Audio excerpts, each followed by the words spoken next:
जय गुरु जी संगत जी।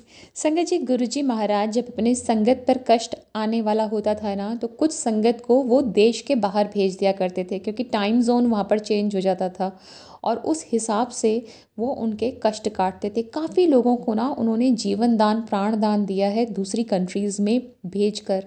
तो संगत बताती हैं कि जब कष्ट आता था तो यूजुअली गुरु जी जो हैं संगत को सिंगापुर भेजा करते थे, और जब उन्हें मौज करानी होती थी तो संगत को अमेरिका, यूएस भेजा करते थे संगत जी।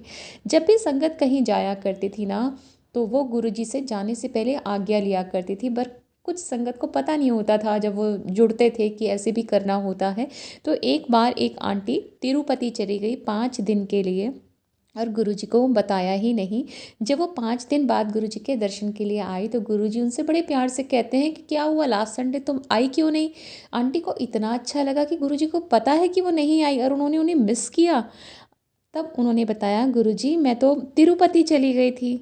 तब गुरुजी ने कहा, तुझे कित्थे जाने की लोड़ नहीं है, बड़े मंदिर में तुझे सब मिलेगा। तो संगत जी, ये गुरुजी के वर्ड्स थे कि हमें कहीं पे भी जाने की ज़रूरत नहीं है। बड़े मंदिर में अगर हम जा पा रहे हैं तो हमारे सारे तीर्थ स्थानों के, सारे तीर्थ स्थलों के दर्शन वहीं हो जाते हैं।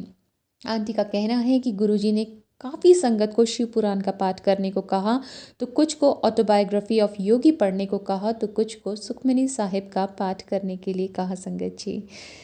तो संगत जी, आंटी बताती हैं कि जब गुरुजी ने समाधि ली उससे पहले जो संगत हुई थी, उस दिन गुरुजी ना बहुत विशाल नज़र आ रहे थे, और काफ़ी बीच बीच में दुखी भी लग रहे थे। और उन्होंने आंटी के पूरे परिवार को अपने साइड में बिठाया।